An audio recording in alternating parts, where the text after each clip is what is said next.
ओम नमः शिवाय. श्रावणात शिवलिंगावर चुकूनही वाहू नका या गोष्टी. श्रावणात शिवलिंगावर चुकूनही वाहू नका या गोष्टी. भगवान शंकर होऊ शकतात तुमच्यावर नाराज. वाचा काय वाहावं आणि काय वाहू नये. नमस्कार मित्रांनो, तुमच्या आमच्या चॅनलला स्वागत आहे. आता श्रावण चालू होणार आहे. तर धर्मग्रंथामध्ये शिवलिंगाला अर्पण करण्यास अयोग्य मानल्या जाणाऱ्या काही वस्तूंचाही उल्लेख आहे. असे मानले जाते की पूजेच्या नियमांचे पालन केल्याने भगवान शंकर लवकर प्रसन्न होतात. श्रावण या संपूर्ण महिन्यात भक्त शिवलिंगाला जल, दूध, बेलपत्र आणि इतर पूजेचे साहित्य अर्पण करून महादेवाचा आशीर्वाद मिळवण्याचा प्रयत्न करतात. तथापि धर्मग्रंथांमध्ये शिवलिंगाला अर्पण करण्यास अयोग्य मानल्या जाणाऱ्या काही वस्तूंचाही उल्लेख आहे. असे मानले जाते की पूजेच्या नियमांचे पालन केल्याने भगवान शंकर लवकर प्रसन्न होतात. तर निषिद्ध वस्तू अर्पण केल्याने पूजेचे पूर्ण फळ मिळत नाही.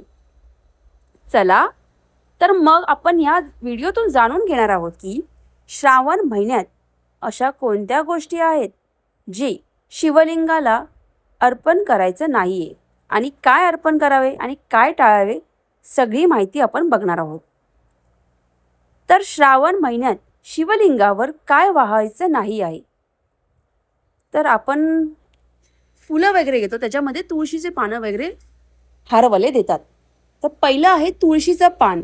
काय आहे तुळशीचं पान? तर भगवान विष्णू यांना प्रिय असलेली ही तुळस ही शिवलिंगावर अर्पण केली जातच नाही.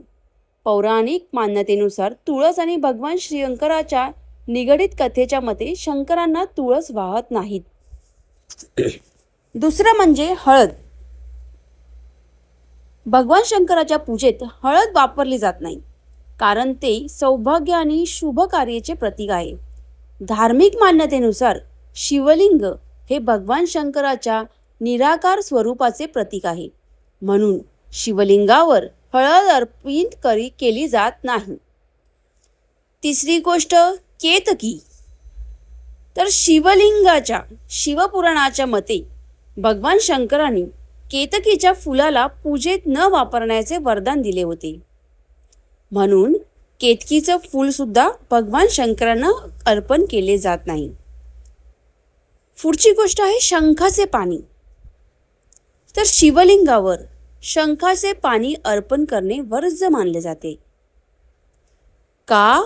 तर शिवपुराणानुसार भगवान शंकराने शंखचूड नावाच्या राक्षसाचा वध केला होता. शंखचूड नावाच्या राक्षसाचा वध केला होता, त्यामुळेच शंखाचे पाणी अर्पण करण्यास आणि तांब्याच्या किंवा पितळ्याच्या भांड्याचे वापरावे.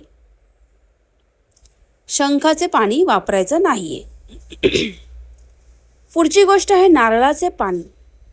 पूजेमध्ये नारळ अर्पित केले जाते, पण त्याचे पाणी शिवलिंगावर अर्पित केले जात नाही. त्याऐवजी त्या नारळाचा प्रसाद वाटल्यास अधिक शुभ मानले जाते. तर शिवलिंगावर काय अर्पित केले जाते? आता श्रावण महिना चालू होत आहे.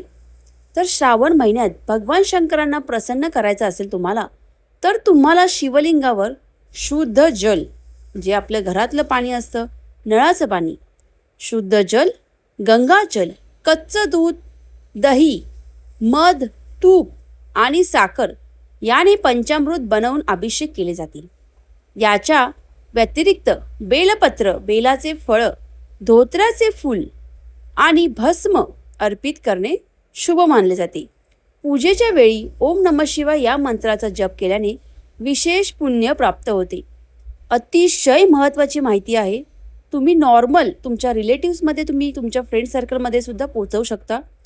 त्यांच्याकडून कोणाकडून चुका होत असतील तर ते टाळता यावे.